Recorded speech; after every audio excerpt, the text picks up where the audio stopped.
Hello and welcome to ORH Hatter. For the final time this season, we're going to dissect a Luton game in the Championship. I'm joined by Jamie Castle and Adam Driscoll to discuss everything that went on over the weekend and the follow-up. So, Jamie, how are you doing? Yeah, just saying before we started, given the circumstances, I think I'm okay. I think had 36 hours or so now, almost 48 hours to really take it in. I don't think it's quite sunk in yet. I think still need to get my head around the fact that we're going to be in the FA Cup first round. We're going to be playing Stevenage Borough again, and I know that they've not been Borough for a while, but yeah, it would take some getting used to, but yeah, I'm sure there's a lot to talk about. Yeah, it's a lot to process over the last few days. And Adam, how are you doing? Yeah, same, I think, mate. I don't think it's quite hit home yet. I don't think it will necessarily until probably until we see sort of like fixture lists come out and things like that, and the old fixtures we thought we'd never see again, or certainly not for a long time. But yeah, I think it's just one of those, isn't it? It's going to take a long time to get my head around it. Personally, it's going to take me a long time to find forgiveness to people that I think need to take accountability and responsibility for what's happened. It's just a bit of a dark day, or you know, we're off the back of a bit of a dark day in the club's history, really. Yeah, we'll talk about that dark day and obviously the relegation that followed in today's episode. But before that, we are going to dissect that pretty humbling defeat away at West Bromwich Albion, a game that we looked at with such positivity, thinking all we need to do is match Hull's result. And yeah, when push came to shove, we just didn't turn up on the day. Before that, don't forget to check us out on social media. That's at ORH Hatter on all your social media platforms, where you can find the latest from us, whether that's podcasts or online content. But yeah, we'll get straight into it. And obviously, a 5-3 defeat on the final day of the season away at West Brom, who had nothing to play for, Jamie. We're going to go into detail about the game, but just sum up what that score says to you now you're reading it back. Shocked. I think it wasn't a result that anyone saw coming. Especially, I think it would be sort of remiss of us to not mention how positive we were going into that game. I think that was on the back of a sort of a run of games, and we're not talking 2 or 3 games, but like a run of a decent chunk of the season looking a lot better on the Bloomfield. So yeah, we were positive, and I don't think any of that positivity was misplaced. We'd been sort of limiting teams to ones and O's for quite some time. So to all of a sudden be shipping 5 for the first time since Borough away, and clearly that game, or the way the club reacted after that game, was probably, with hindsight, albeit at the time we were thinking the club didn't react in the right way because they opted to keep Edwards on for a bit longer, and I don't think the reaction should be the same with regards to the manager, but I think the reaction is the same, quite rightly, at some other people sort of in the club, be that playing staff or otherwise. So yeah, just all round shocking. I think obviously going 1-0 down early on, a fairly easy goal, but you almost think, okay, well, there's still early, let's get into it. And then for Ali to equalise straight away, and when Ali equalised, I was probably even more positive because it sort of showed our character to bounce back. And okay, had a poor start, we bounced back. We're now in the ascendancy. But then those 4 goals that came after that, 2 other side of half time, just absolutely killed us, and not just the players on the pitch, but the fans in the stadium. And most of us spent the other 40 odd minutes looking at our phones, wishing that Pompey would get a winner. But if we're all being honest, we probably didn't deserve that, and probably would have been harsh on Hull to have got relegated. How Pompey got like a last minute winner. So yeah, we find ourselves in League One, and not really a conversation we want to have, but a conversation that we'll have to have. Yeah, you mentioned there that the vast majority of the stand spent 40 or so minutes watching the score of that Portsmouth Hull game. That second half was actually more. You heard more Portsmouth songs from the Luton fans than you did anything else. It was a strange experience being in a stand singing "Play Up Pompey," and it was probably the only sort of the light moment of the day. It was quite funny almost, just being part of that.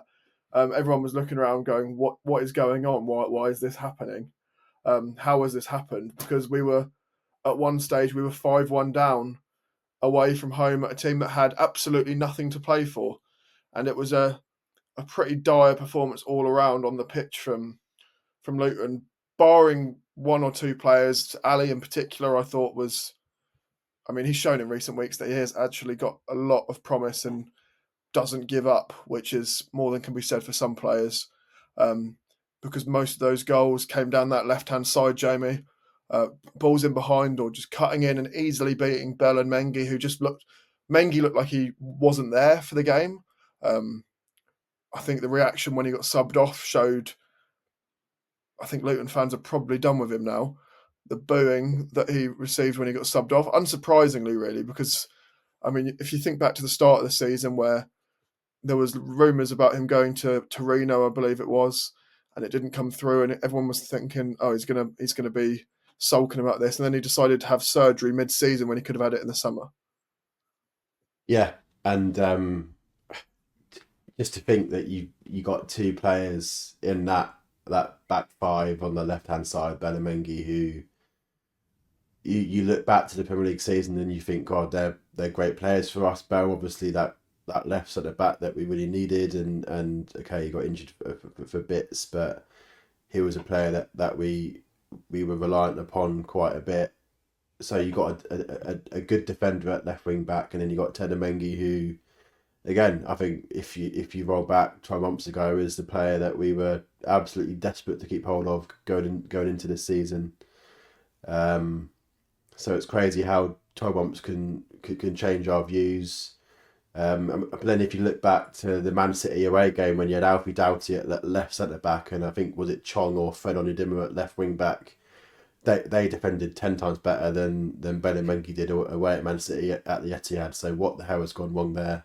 And I think the only thing I can think of has to be mentality, because they're both fit. They both had a good run of games. Okay, Menge's on his wrong side, but come on, he's not that much of a one footer that he can't use his left well enough to defend like that. And we're talking about Bell defensively now rather than going forward. I'm not expecting him to go down that left and rip some crosses in. He just needs to basically defend his man. So that fundamentally is their job, and they just weren't doing it. So the only thing I can think about that is mentality, which makes you think: was it the game for those sort of players to start? Right, you think if Naismith had started at left centre back, would it have been a different story? And I think it's probably harsh to say that it's all down to sort of one wrong squad selection choice, but I cannot see that happening if Naismith is starting in that left of a three. So maybe something for people to look at in hindsight, sort of going into next season in terms of choosing the players that deserve to start, etc. But yeah, a player that you would have thought we could have got easily 8 figures for a year ago, we're now probably just desperate to see the back of, and don't really care what financial gain that means as a result. Just get rid. If we can get 7 figures, and excellent. Anything other than that is a bonus. Yeah, we obviously mentioned Mengi there and the fact that we were looking to get a good price for him, or we would have been hoping to get a good price for him. And his performances have been up and down this season, when obviously with his availability being on and off as well. But Bell was the big surprise for me in this game, and how poor he was and how badly he defended. Um, he's someone that you've, over the last, 4 seasons in a Luton shirt, you've really grown to trust him, and didn't see any of that ability that he showed multiple times in this game. Yeah, I mean, Amari is someone that's really been Mr. Reliable and really across his time done pretty well, pretty good in defence. I can't, he's made mistakes this year that are uncharacteristic. But I just think he's a player where, firstly, his better days are behind him. And I think there is a mentality thing as well. Like you just can't tell me that these players that have played pretty well for us in the Premier League, albeit obviously with relegation, but final day relegation, which was officially the day we went down. You can't tell me that they just drop down and lose ability over one summer. Like it just doesn't work like that. So it has to come down to mentality. And I've been talking about Bell and for a few weeks, and I don't see enough fight in someone like him. And when you put him alongside someone like Mengi, that's half of your defence that you're not getting enough fight and desire from. Because I think in Mengi's case, he clearly doesn't want to be at the club. I think if you look back to the first half of the season, obviously we had the whole thing about Torino. The Torino move failed. He didn't play well at all, but I think he was sulking, as Jamie says. Then he gets injured and has his surgery, and he's been all right since he's come back. But the overall thing there is that he doesn't really want to be at the club, and I think when it comes down to it, a crunch game like Saturday, and you've got players playing that don't want to be here and ultimately don't care about the outcome, I'm not surprised that we've come out of it, with the outcome on the day and the outcome for the season as well. So it's hugely disappointing, but I think Jamie's spot on when he talked about mentality, and it's not just Bell, it's not just Mengi. There's quite a few in the squad that have very, very questionable mentalities, and I would prefer not to see them on the pitch again in a Luton shirt. Yeah, we spoke about players sort of almost seeming like don't want to be there, and maybe have checked out or things like that. And there's been times in the past where we haven't been able to criticise their efforts at all, but we're at the point now where back-to-back relegations, it's the effort and the want and desire to win just seems to be, I guess you could say that could be up in the air for some players. And I don't want to name names at this stage, but I think there's a lot of players now that Luton fans would be pretty pleased to see move on. Yeah. There's probably quite a few. And I know we'll get into a bit more of a squad planning discussion at a later date outside this pod, but I wouldn't be shocked to see around 50% move on, to be honest. There's going to be release clauses, there's going to be wants to leave from some players, there's going to be wants to sell from the club in terms of whether that's an ability standpoint or a wage standpoint. I would hate to think what our wage bill is going to start at going into the League One season and what they need to try and get it down to. I mean, I don't think it's true, but reports of the likes of Jacob Brown being on 30k a week, I mean, I'd be shocked if that is the case. But if it is, then quite clearly there's got to be a lot of wage movement needed. So yeah, I think there's going to be a few players that we want to see the back of, not just for an ability perspective, because fundamentally you think, well, like Jacob Brown, this is because we want him, let's take him. Like in League One, if he can stay fit, clearly that's the optimal question. But if he can stay fit, he's going to be a pretty good attacker for League One level, right? And let's not forget the gap between League One and the Championship for a second. Like there's going to be some players that may not have been good enough for the Championship, but they're certainly going to be of a good standard for League One. But then it comes to the point of, is it right for them to stay here? Maybe it just needs a bit of a refresh, and I think the majority of Luton fans probably are of that opinion, and you certainly can't blame that. Yeah, we'll talk about that game a little bit more because I think we're a bit more to touch on that. And we mentioned the goals coming down that left-hand side, but but we also need to talk about how there was very few moments in the game where it looked like we had any sort of control of the ball when it was getting moved forward. We were just hoofing it long again. And Morris, whilst he has looked good in recent weeks, he's looked sort of near what we know he can do. He looked tired. He looked like he was carrying an injury. There was a lot of people that said he looked injured, both at the game and watching on TV. And I just thought maybe he should have been changed earlier, because Nordas came on in that second half and showed some real positive signs. Yeah, he did. Yeah, obviously it came to light that Morris was carrying an injury and has done for some time. You do sort of think, well, why wasn't Nordas getting 15 minutes here and there? I mean, it was even at the point where late in games against Bristol City and Coventry and other games, I think Derby as well. I can't remember the games that the change wasn't made, but there's several games where Nordas didn't come on for the last 10-15 minutes. So yeah, maybe the squad could have been used better. Makes me think that Nordas wasn't a Matt Bloomfield signing, because otherwise he probably would have used him and would have tried to have bedded him in faster, because the likes of Jones and Ali and Asgard he used really well. So yeah, we'd be intrigued to understand the reasons for not using Nordas as often as he did. But yeah, it's just all over the pitch. It's obviously it's hard to dissect a little bit. I think you're right with the lack of control. We just didn't seem to get a foothold in the game.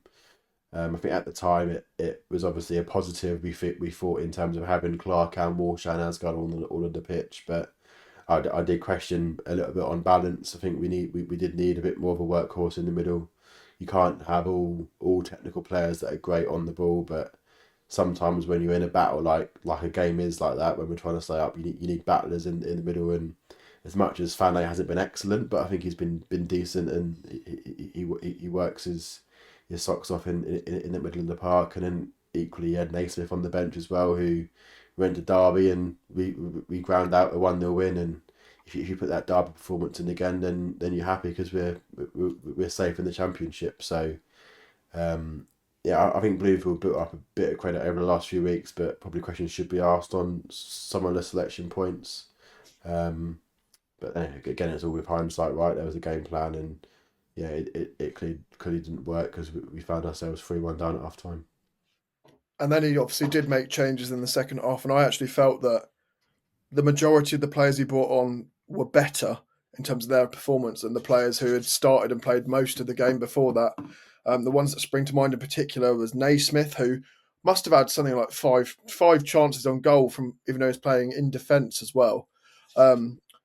Chong, to give credit to him, actually looked direct. He was running at players. He was trying to beat players out wide, which is something we've criticised him for at times, just not being attacking enough. And it's ironic, isn't it, really? He's had, 68 games for Luton and never got an assist, and finally got one in likely to be his last game, I would say. I can't see him playing in League One, even though he hasn't really shown any reasons why he shouldn't be coming down with us. I mentioned Nordas, who came on. He was really direct. He was holding the ball up. He was pushing them back in defence. And then, obviously, Burke did what you'd expect from Reece Burke. He solidified that defence, and he was more composed on the ball.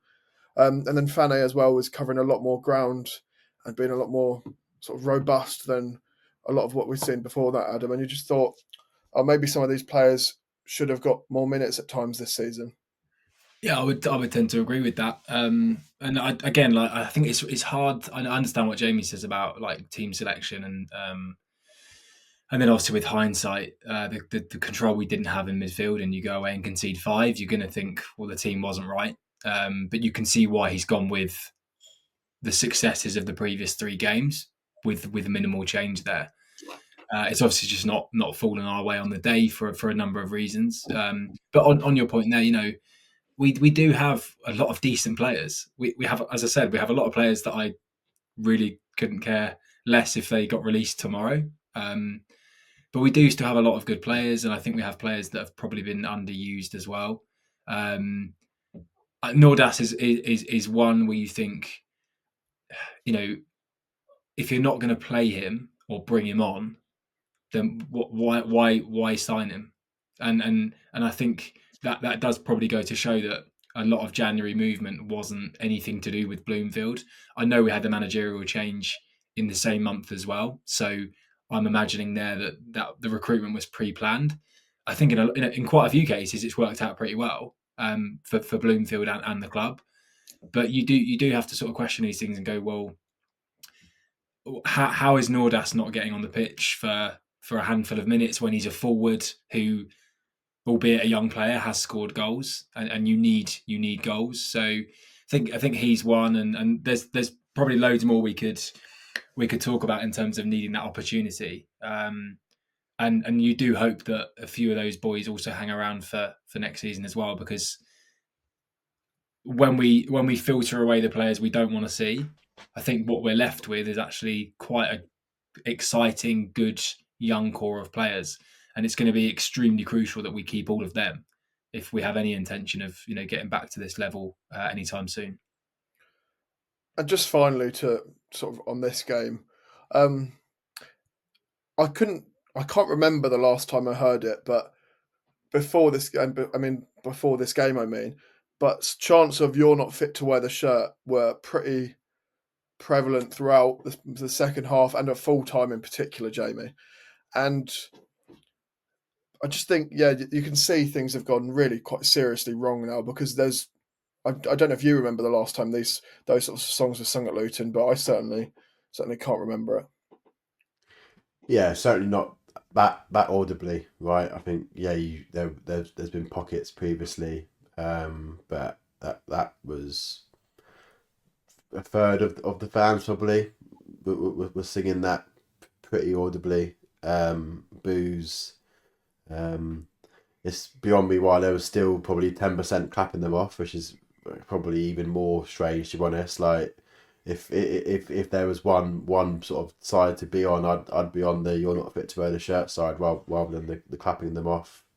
I get this whole you got to support the team through thick and thin malarkey, but the time to support them and give them applause is not in the minutes after we've been relegated back to the third tier against all odds at the start of the season. So that is, I think, something that some fans should probably go away and reflect on. And yeah, I mean, if you were in the away end yesterday, or not yesterday, on Saturday, and applauded them, be good, great to hear why. If you want to put a comment in the box on YouTube, I'd love to just understand what your, I guess, your mindset is in terms of clapping them off. I'm not saying that the alternative to clapping is booing. I think the alternative to clapping is just doing nothing, Yeah. and just letting the players come over and receiving whatever they had to give. But apparently there was a sort of a 30 yards curfew area from the away end for people other than Liam Walsh. So yeah, they didn't really want to know, to be honest. So yeah, but you can tell my voice is just a bit lost at the sort of the post game stuff. We also, just to like jump in here, right? So we've spoken before about people clapping, and Jamie's spot on. Like, there's nothing to clap. I understand a few people maybe clapping Bloomfield because, in my opinion, he's done pretty much everything he can to try and turn us around, and I think we've shown some really good signs under him. I understand that, but Bloomfield comes over, then he drops back into the pack, and people are still clapping. And what are you clapping? I understand everyone has their own right and their own way that they want to show their support for the club. But as Jamie said, like, there's nothing positive to clap there. So just leave. Like, if you don't want to boo, just make your way out the ground and go and enjoy your summer. I cannot get my head around and they are happy clappers, because there's nothing happy in this scenario, is there? As we're talking, but they carry on. So it's absolute madness in my mind. I just want to touch on what you said there, Jamie, about the players coming over and giving 30 yards or so, whereas we're used to them, particularly recently. Derby, obviously, most prevalently, the players coming right over and interacting with fans, applauding fans, cheering with fans, but obviously there was nothing to cheer in this game. Do you think it was they could sort of feel the almost anger from fans, and that's why most of them didn't come over, or they were at the point where they just didn't know what to do. Yeah, probably. But then that comes back to mentality. Like they can take the praise when it's on the high, but the whole term of fair weather supporters is supporters that can accept the good times, not the bad. That they're fair weather players. They have that they can come over to us at Derby all they want and take the applause for what was a fantastic win.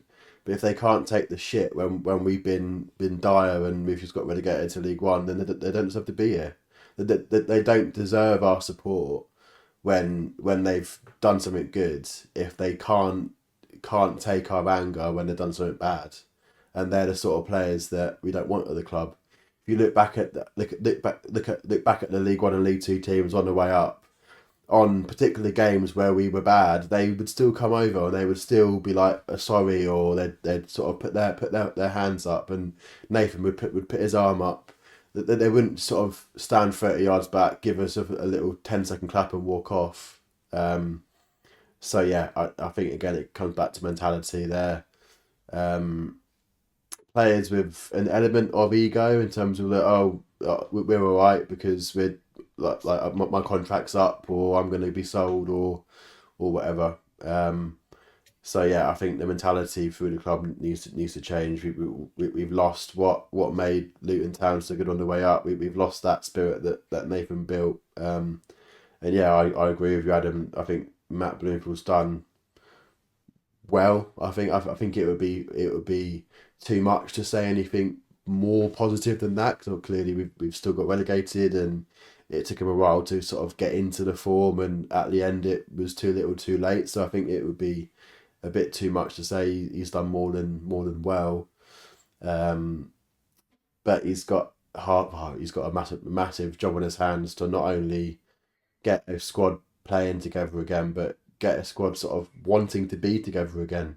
And that is something that was really positive about that group of lads, the Sonny Bradley, the Matty Pearson, the sort of Pelly, Luke Berry, those lads, Danny Hilton, Colo, like that squad, they just wanted to be together every waking minute, and I'm sure their wives were getting jealous of how much each other love one another.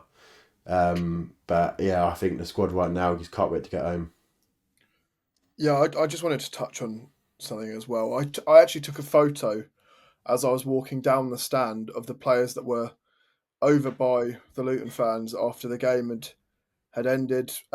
It was sort of fairly a little while after, but there's still quite large pockets of with West Brom fans still in the ground, so it's not that long afterwards. And I looked at the players in the picture, and I'm going to go through it now, and we might post this on social media depending on the sort of reaction it gets.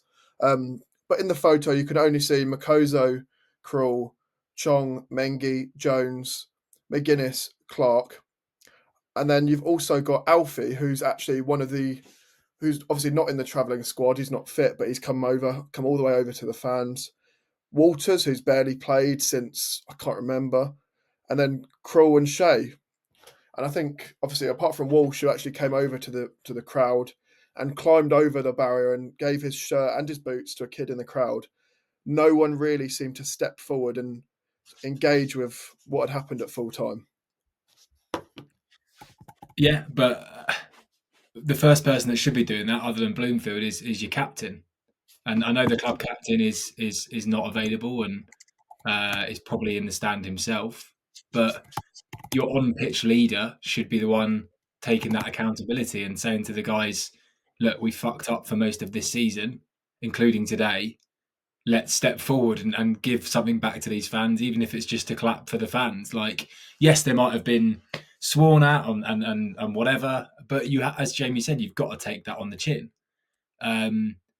So I don't know. I think Morris may have gone over for a little bit, but just players not taking accountability.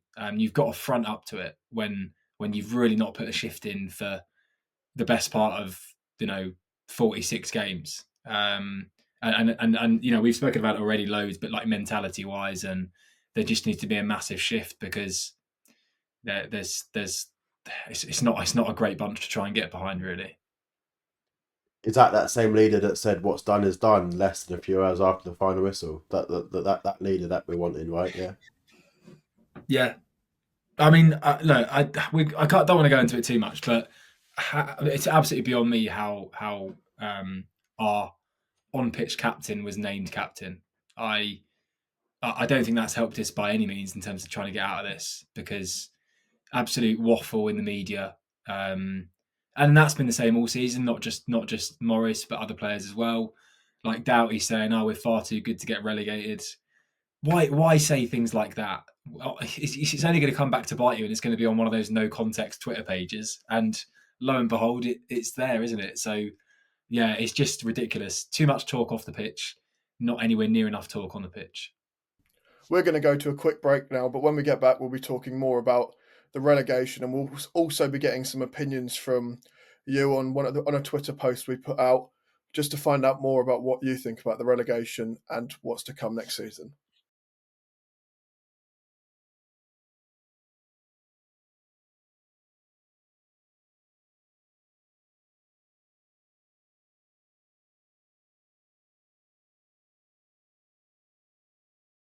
Welcome back to Oak Road Hatter, where I'm still joined by Jamie and Adam as we discuss what relegation means, and we go through some of your opinions as well. Obviously, we've discussed it a fair bit in that first half in terms of the on-pitch performance this season and the individual performance from players as well, and sort of the lack of effort. But we haven't actually spoken much about what going down to League One actually means for Luton going forward, because in what has been a pretty, I mean, a terrible season, I don't think anyone can deny, all the club seems to be going on and on about is this new stadium that they're going to build. A 25,000 seater stadium, which at the moment is a 25,000 seater League One stadium, Adam. Yeah, it certainly is. I think they probably put that announcement out about the preferred contractor last week, just in case we have a scenario like we do now, and obviously it's the last thing we want to put out off the back of relegation. Look, I'm all for the future, and everybody knows that we need a new ground if we're going to kick on. But I have to be honest and say that right now I could not care less about that. Like I don't want to see pictures this summer of foundations going in, like concrete going in. I just could not care less right now, because they've taken their eye off the ball on the pitch, and look what it's done to us. So yeah, obviously it's hugely exciting that we have a new ground on the way, but it's massively sort of like impacted everybody's opinion because of what's happened at the weekend. So look, I'm interested to see what communication is going to be like, how they sort of play this summer, and ground updates and things like that, and how they manage the relationship between the football side and the off the pitch side, given what we've suffered through this season. And we've spoke about it quite a lot, Jamie, but I don't think the need for a director of football has ever been more prevalent for Luton Town at this point. Clearly, the board and Sweet and anyone else in that sort of those areas of the club are completely distracted by Power Court and the movement in terms of ground and everything else, advertising, whatever it is, they're distracted by. And yeah, they've taken their eye off the ball when it comes to on the pitch, and that's probably, I mean, alongside a couple of other things in terms of sort of Edwards' start to the season and the players' just completely shit performance. That's up there with the main contributing factors. Yeah, big time. I think for a long period of time since that penalty went over the crossbar almost 2 years ago now, I think that they have slept for quite a bit. I mean, I get that first summer, I think, in the Prem. I think in hindsight, you think Mads Anderson, you think, fucking hell, like £5 million on him, and he's done sweet FA in the 2 seasons since. So there were some absolute shockers, but by and large, like Barkley, Lukonga, Chio, obviously like good signings. Chong on the face of it, okay, I think he's let himself down. I think Chong as a signing isn't a bad signing. I think it's just him as a player just hasn't quite worked out. But then from the January in the Prem to not act, to basically self-limit your own abilities in terms of you can name a 25-man squad, but you've only really got a 22-man squad because of injuries in a league where it's already difficult to compete with the squads of the Liverpools and Man Cities at the level, and not strengthening the squad to that extent to then come down into the Championship. And I think, okay, like, the squad was better than how it's played out at that point in time. I think that tangibly on paper that the squad should not be bottom three Championship, but I think you can't underestimate the intangible impacts that going down has. Players not wanting to be there, players expecting to get moves. Equally, if you don't refresh a squad that's got relegated too much, that lingering effects of that can have an impact, and it's played through. And I think whilst it's shocking that we've gone back to back relegations, we're not the only club that's done it. So clearly, it was always a possibility because it's been done before. So I think a lack of a refresh in the squad was clearly not good enough. And I think you look at the types of signings, and like, I mean, Baptiste on a free, Walsh on a free. Like, again, both signings in isolation, you think Baptiste probably a pretty good signing on paper than and a signing that's better than Walsh on paper. Quite clearly, it worked out the opposite, and I think Walsh overall was better on the field than Baptiste. But they're not the sorts of signings that we should be making, and you just think that they've lost all sort of proactivity in developing the squad. And I always go back to when we signed Adebayo. In the quotes when we signed Adebayo, it was, this was a signing that we'd earmarked for the summer, but we thought we could get it done now. So why shouldn't we just get it done now? And he can bed in for 6 months. That signing turned out to be a signing that kept us up, because he scored some pretty big goals in that run in for 6 months, and then he went on to be one of the best Championship strikers in the 2 years that followed, and quite deserved his shot at the Prem. Whereas now, if I look back at signings we've made since, McGuinness signed in the summer, but 6 months prior we were desperate for centre half. Like, you don't just scout McGuinness overnight in the summer you go down. He must have been on our radar in the January, and we spent, I think, apparently 7 million on him anyway. So, like, I don't think we would have paid much more than £7 million in the January. So you could spend it and get a centre half in. Taylor Asgard signed in January. By all accounts, it was a £3 million release clause. Now, I don't know, but I'd be shocked if that release clause wasn't still an option in the summer. Why did you wait until January to activate that £3 million release clause? And then why did you wait until the end of January to activate that £3 million release clause rather than doing it on January the 1st? So there was just no proactivity in the board, in the, I guess, sort of the making of really vital decisions that, while you might not think in the grand scheme of things make too much of a difference, but if you signed to like Asgard on January the 1st, we were speaking about the amount of games that we were losing through the month in terms of not having a strong enough squad, games that we were losing because we were crying out for players. If we had Taylor Asgard for 4 or 5 more games in January, I would put big money on the fact that we'd get one more point. That one more point would have kept us up. And the clubs that operate at the best levels, the Bournemouths, the Brentfords, the Brightons, they squeeze out the marginal gains wherever they can. And it's not about, spending £30 million here because, yeah, we can, and it's going to be a big signing for us. It's all about those marginal gains. And when we were good, they squeezed out the marginal gains, and now they're just not. So the best thing that this club can do this summer is reflect. And to go back to the original question, I know we've gone on a slight rant since then, but I think we need to get back to the fact that we are Luton Town Football Club. We are not Luton Town Property Company, stadium builders. I agree with Adam. it's massive for our club. Like, I love the Kenny, but we need to leave long-term security because it'll be our stadium rather than a lease stadium, and the money it will bring outside of football, and clearly there'll be more scope for tickets. Excellent. It's excellent, and regardless of on the pitch, thank you to the board for finally making progress, but it should not be at the forfeit of league status. Fundamentally, we are a football club.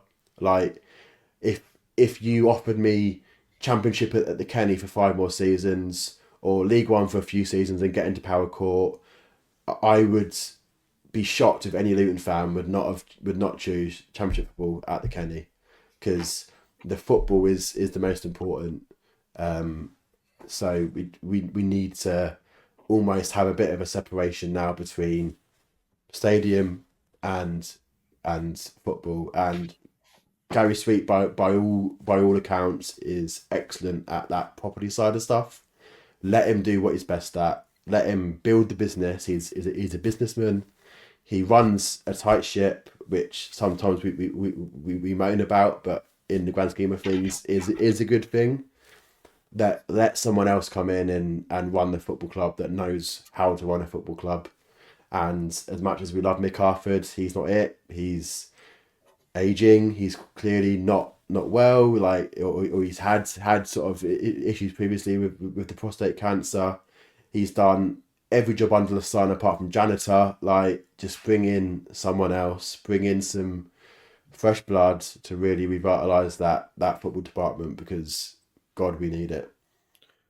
Yeah, you mentioned Mick Harford there, and that was actually what I was going to ask about next, because he is a club legend and has done, as you mentioned there, every single thing bar maybe janitor and tea lady for the club, and his influence on the club is huge. But at a time when recruitment has moved on drastically, with a lot of it being data led, where it's real specialists in their field, Mick Harford is no longer qualified to be head of recruitment at Luton Town Football Club, and that doesn't take anything away from what he's done in the past, because he has done some brilliant things. But we need to refresh the footballing department, and it needs to be an external voice, because promoting someone from the inside now is not gonna change that, because, well, look where we've got with people coming from the inside to this point. And I just wanted to highlight the fact that we asked people on Twitter if they'd like to keep Matt Bloomfield, and he was, and we, among other things, and I think probably 90% of people said Bloomfield should be staying next season. And ironically, he's done League One already, and he's also an external voice. So we need to be bringing in external voices and external views on what's happening, because the players that we brought in on January, the likes of Asgard and Ali, have also performed as well, and they've come in from different situations where they're not seeing or not experiencing the negativity around the club already. And I just don't think it's ever been more important to bring in those positions. But I'm at the point where I don't believe the club will do it. Adam.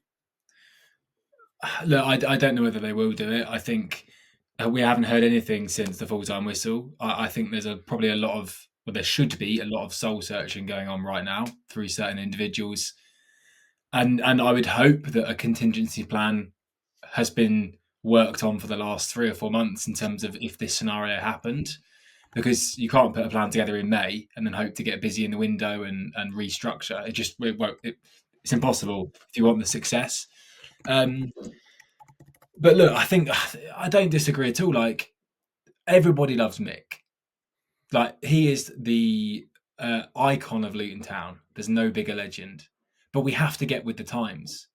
And what we failed to do, when as soon as Darbo missed that penalty, we didn't really get with the times. You know, you've got to adapt. You've got to understand that you're not plucky little Luton anymore. You're not Luton without a pot to piss in. You've got money. You've got more money than a lot of Championship clubs. You've certainly got a lot more money than League One clubs.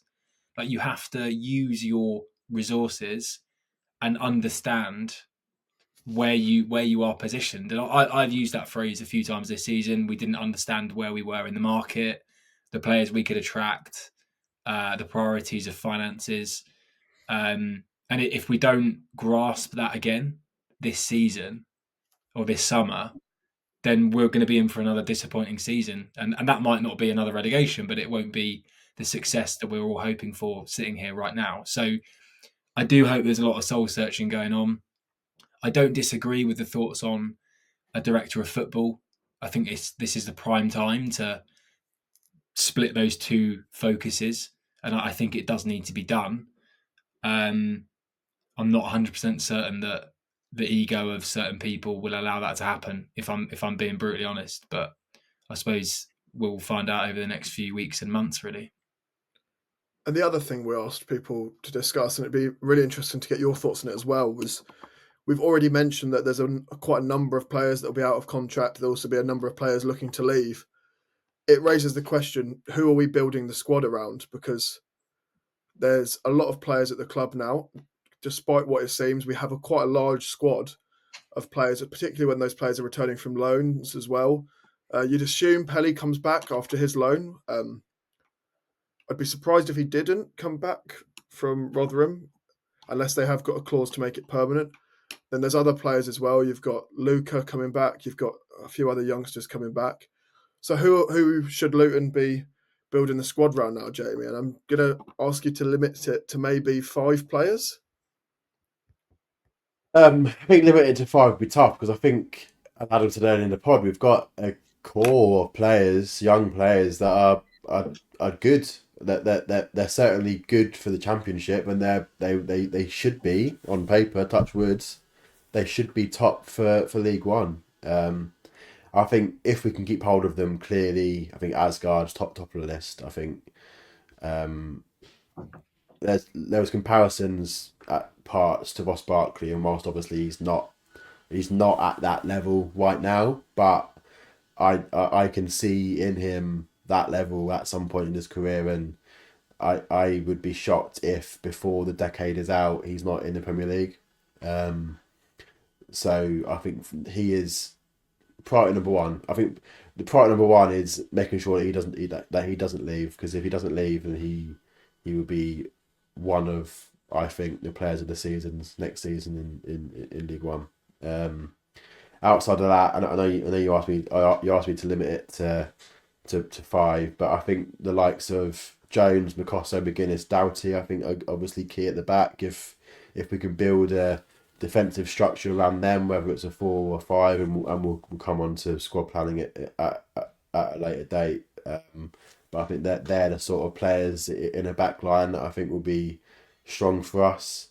And then in sort of going forward, you've got Ali as well. I think is the sort of player you look back at the impact that Loire had for us at that level in years gone by, and he's just a younger and probably more athletic Loire, so he excites me in terms of what he can do. But away from the players that have had an impact in recent weeks and months, I'm also excited to see sort of like the Luton Academy players that can come through. I think Zach Nelson, whilst it probably was a bit too early for him in terms of the games he got in the Championship last season, I think he showed from a technical quality perspective he's more than good enough. And if we'd stayed up, then I think he would have at least had League One suitors on loan for sure. So now we're in League One, it's the perfect time to use him and play him. And he's our own player. He's our academy player. We'll get Luton. He understands Luton because of his upbringing. So fundamentally, I think he's going to be a core.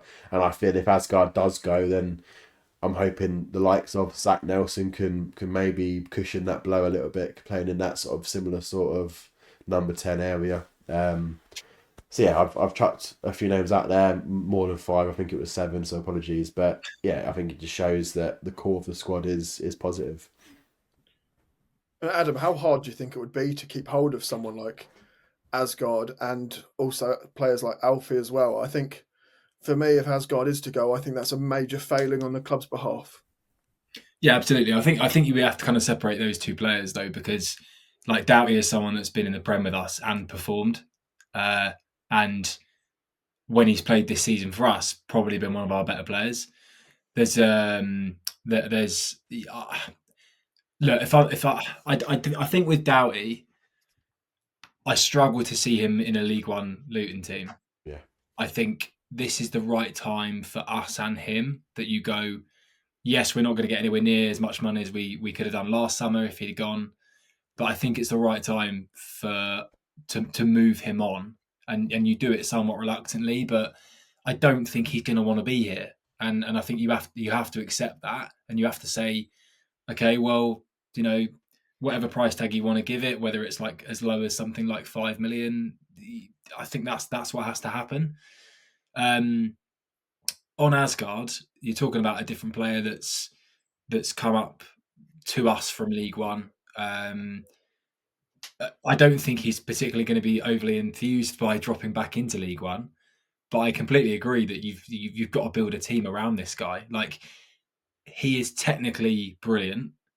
If you want to dominate games in League One and have that connection between like midfield and attack and be front footed, he is unbelievably pivotal to what we're going to try and do. So again, it's going to probably test the club, because I've absolutely no doubt there'll be some bids for him. The hope I have is that we haven't put a release clause in his contract like Wigan did, or a relegation release clause, and I hope we have control over his future, because that would be the sort of thing where you're really going to understand how serious we are about correcting these mistakes and getting straight back. Because if you find Asgard gone, I will be lost for words at our ambitions for next season. So that's my thoughts on those two guys. In terms of some of the other names that Jamie mentioned, I've been messaging a few people obviously about squad and things like that, and I think the similar names stand out for me. And you've got the likes of Makosso, for me, McGuinness. I think we've started to see the best of him when he's been playing with Makosso. So those two, Ali, obviously, it looks really good, raw but scores goals. Izzy Jones as well. I think I'd really like to see him stay. And then who else did I have on my list? And obviously then had Asgard as well. There's a few others. Like, I think you do need some experience as well to drop down. So I'd like to see us keep hold of Jordan Clark. I think he's far too good for League One, but again, pivotal to our ambition of getting straight back. Beyond that, I can't say I'm overly fussed. There's a few others that I think will stay and should stay, like Lamine Fane and Walsh and Nelson and Johnson and people like that. But yeah, I think beyond those guys that I've named there, I wouldn't really be that fussed to see the back of too many others. Yeah, you can see most Luton fans being happy with a pretty massive exodus of players from the club. It's whether or not we can actually offload some of those players, particularly the ones on bigger contracts, Jamie. The likes of, reportedly, Jacob Brown. You'd imagine Morris and Eli are also on pretty large contracts as well. And if whether or not actually we're going to have teams coming in and being able to offer anywhere near what we were paying them. Yeah, and that's the issue. That's why it took the likes of Sunderland, for example, so many years to get back, right? Because they had to have a real steering of the ship, and as Adam said, we're not sort of little old Luton anymore, where you could probably readjust the squad pretty easily. I think there was years where we signed 6, 7, 8 players, and the squad was readjusted fairly easily in terms of the squad that Nathan wanted, etc. Whereas now we're relatively quite a big old tank in terms of the fat we've got on the edges, and to really repivot the squads so quickly in a matter of months, right? I mean, I think the League One season starts on August the 2nd this year, so you're talking under 3 months away now, in terms of getting that squad repivoted, gelled together, ready for a League One season and ready to attack that season. Not sort of playing Joe Johnson at left centre back against Burnley in that first game of the season, like last season. We need to be ready to go. And I think that's a lot harder than it. I think a lot of fans probably will give it credit for. So I think that is why we're probably a bit reserved right now in terms of our immediate ambitions, because we know how hard that job will be. But but there will be players like Jacob Brown, for example. Yeah, he might be on 30k a week, but if we can get him fit, then I think he'll be a good player for League One. I think he certainly gets in and around that 11, etc. Because when he has played, I think he's been pretty good. He's been one of our better forwards, and if he'd stayed fit, then I think Morris and or Eli would have come out of the team a lot earlier than they did. So, yeah, there's probably exceptions, but then there's players like Mads Andersen that I'd terminate his contract tomorrow, regardless of how much it costed, because he's done nothing and he's just draining on the wages, right? So there's going to be asterisk next to various players based on their contributions to the playing side since they came to us. Just in case anyone listening is not sure as well, Jamie is the leader of the Mads Andersen fan club. But yeah, I mean, I also hope there's a conversation going on with Bloomfield in terms of the board saying to him, how do you want to take this forward? Like, because I think, well, this is a perfect opportunity to go to Bloomfield and say, right, okay, well, what formation do you see yourself primarily playing? Are you going to stick with the 3-5-2? I don't think he will. I think he'll go back to a 4-2-3-1 that he played a lot at Wickham. And then you have to look at it and go, right, okay, well, if you go to him with that question and he says, this is what I want to play, then you think wide attackers, you've got a lot of them already, Ali and Jones and people like that. You then go and buy yourself a conventional left back and right back, and you work the squad around that formation. Unlike what we did this last summer, where most of the season, where Doughty's been our only real left wing back.